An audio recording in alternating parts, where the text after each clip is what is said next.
Welcome to Across the Table with Backus and Matheson. Wildcats will be playing in the state championship game at Crew Stadium in Columbus Friday night at 7 o'clock. Of course, we will have that game for you audio only. Wildcats coming off with the win against Copley Tuesday night. Of course, we had that game for you.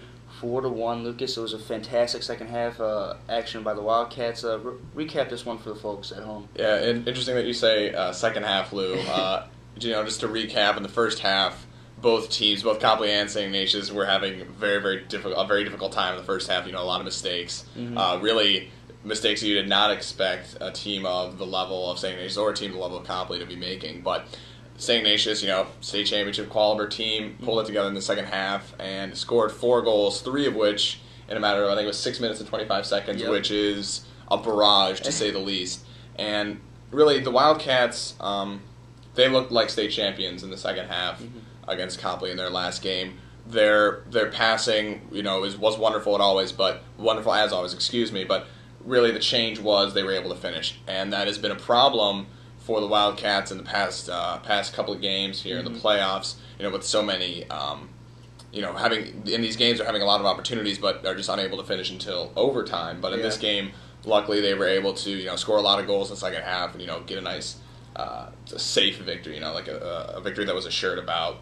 After the third goal. And speaking about close games, Olentangy Liberty, really nobody has heard of them up in this area. They are a fantastic team. They won against perennial powerhouse Beaver Creek in PKs 14-13. It was a fantastic match. They got the tying goal with a few minutes left in a regular time, and then came away with a fantastic PK win, once again 14-13. So a lot of people don't really expect Olentangy Liberty to be a great team, to the caliber of the Wildcats. Of course, being in the last 4 state championships and winning 3 of those, and of course a national championship added to that. But Olentangy Liberty, after talking with a few of the coaches, they are a great team. They can not only mash Wildcats, but they also have a few players that can overdo some of the Wildcats, and so it's going to be a close game, and the Wildcats definitely don't need to go into this one thinking that it's a sure thing. Yeah, Lou, that is definitely, you mentioned you had spoken with Coach Papelka about this. It's definitely a new scenario for the Wildcats, a new situation for them to be in,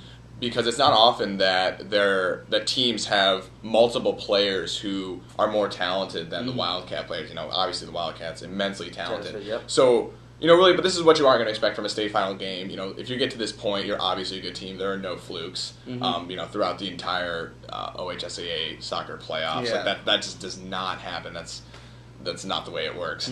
And really, it's going to be a very close game. And the hope is that the Wildcats are not in a situation where they need to get a last-minute goal, or where it's a 1-1 game and a 0-0 game where it's just really close. I would really not like to see the Wildcats go into PKs against Olentangy Liberty. Obviously, they're confident in their PKs. Being able to score 14 on that 14 PKs in like the 3 sections. That is an incredibly difficult thing to do, and obviously they have confidence when it comes to that section or that ending to a game. So really, the Wildcats need to score before the game ends. They need to get.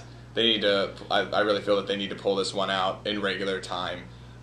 Just because Olentangy Liberty is very good. The Wildcats are also good, obviously, but I think just with the way that Olentangy has been playing, that the Wildcats really need to focus on getting a goal in prior to the end of regular time.